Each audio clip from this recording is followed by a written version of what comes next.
Hi, this is Bill Prater, and welcome to Supercharging Business Success. Our mission is to provide you with timely, provocative, and actionable resources that inspire, promote, and accelerate your quest for business excellence. Today's episode is how to tame the tech monster. Don't let tech frustration get in the way of growing your business. And we'll do that in just 7 minutes with Anke Herrmann.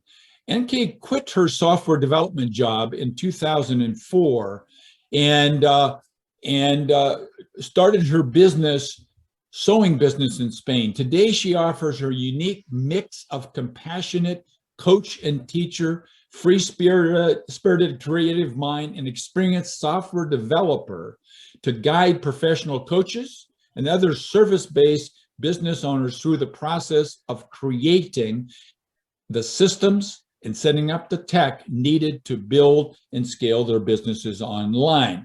She's a business coach, tech mentor, author, podcast host, and she's proudly owned by 3 dogs. Anke, it's great to have you here with us. Thank you so much for having me. Delightful to be here. Yes, and so tell us, who's your ideal client? My ideal client is somebody who is passionate about what they do. They've got a passion and they want to turn it into a business. And it's most of my clients are coaches, people with a creative passion. Quite often they've written a book about their area of expertise and want to turn that into a business and sell services on the back of that. And yeah, so they're not out to create $1 million business. They just want to make an impact. They want to bring their message out into the world, and they're really passionate about it. Okay, great. Question number 2. Now, I know you zero in on a problem that these people share together. So what's the problem that you solve for these folks? The tech monster. And the tech monster means that, especially these days where almost no business can be successful without having some kind of online presence, and people get sucked into online tech quicksand. There is so much out there and they don't know where to start, and there's really 2 ways this can go. Some people freeze and end up not really actually moving forward, not implementing their ideas, and it just remains a fluffy idea. And the other group of people, they run off and buy stuff. And they buy a whole bunch of software tools that they then find out are way more complex than they were sold to be, and find it isn't really what they need, and get sucked into that cycle of, signing up for webinars, buying stuff, not using it, and repeating. So what are the internal feelings, emotions, and so forth that people might have that would signal the fact that they're in this morass you just explained? Frustration, I quite often sense of inferiority, almost insecurity. It's like, oh boy, this is sold to be, you're quick, build a website in three clicks, build your app in 3 clicks, no coding experience required. And they start looking and it's all way too much. And there's quickly that, oh, I'm too old for this. Oh boy, this tech stuff is just not my thing. I was always bad at maths and science. And oh my God, this is supposed to be simple. I must be really stupid. So question 4 is, most of our listeners, they're hardwired, they've been programmed, and they believe that they should be the person that solves all the problems. And so when somebody tries to figure out what platforms they're using and so on, what are the typical mistakes that you see over and over again?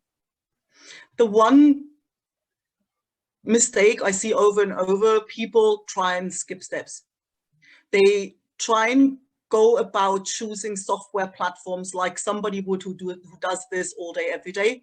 And they don't realize that if this is not your area of expertise, you can't just go, oh, I want to do an online course. Yeah, I'm going to put it on this platform, on the other. No, you have to be, we all go through the steps. It's just, if it's your area of expertise, it's almost unconscious. It's like when you're cooking a meal that you've cooked 1 million times before, you think, oh, yeah, I'm going to make this thing, and you go off shopping, right? But in if you really look at it, there's quite a few steps in between. And if you're Oh, new that's to this, absolutely true. That is so beautiful. I can just envision our listeners repeating that problem over and over again. So question 5 is, what's one single valuable action that our listeners could take right away, maybe even today, that would help them break through this problem they've created for themselves? One action. One action is actually sitting down and writing down, how do you want this thing to work? In the sense of looking at it through the eyes of, what experience do I want my clients or my potential clients to have? Because every time somebody tries to, oh, what platform is the best platform? And you say, okay, how do you want it to work? Nobody has ever a decent answer for that. And without that, you're going to be really lost in the jungle of options. So literally sit down, write down, okay, I want people to be able to, I don't know, log in somewhere and get access to other people who are in the group. I want them to get access to the stuff over time or all at once, or whatever you want to create, but be really clear about what you want to work, because all of these things almost literally translate to functionality that software offers, and then the options, the number of options reduce dramatically, and it isn't that overwhelming. So question 6 is, I know you've got a beautiful gift for our listeners. So what's the valuable free resource you've got, and where would they go on your website to get their hands on it? Yeah, the perfect place to start through your path through the tech jungle is copy of my book, and you can get it for free at ankeherrmann.com. That's ANKEHERRMANN/SBS. SBS. Okay, great. So question number 7, I don't have. I told you I'd have 7. I only had 6. So what's the question you were hoping that I would ask you? And what's the answer to that question, Anke?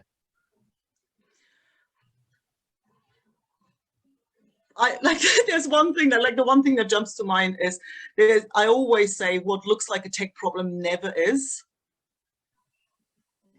So question 7 could be, what on earth does that mean? So what it means is that, as I hinted at, is when people look for ways to deliver or offer their services online, there's always that quick jump to, oh, what platform, right? And I think there's steps before. One is like, change your mind, question your expectations before you question your capabilities. And I think if you could just do that, your experience of it all would change like in an instant. Oh, that's so beautiful. Yeah, that's so beautiful. That's fantastic. I love that that 7th question, because that almost encapsulated everything that you do for people in almost one sentence. So thank you.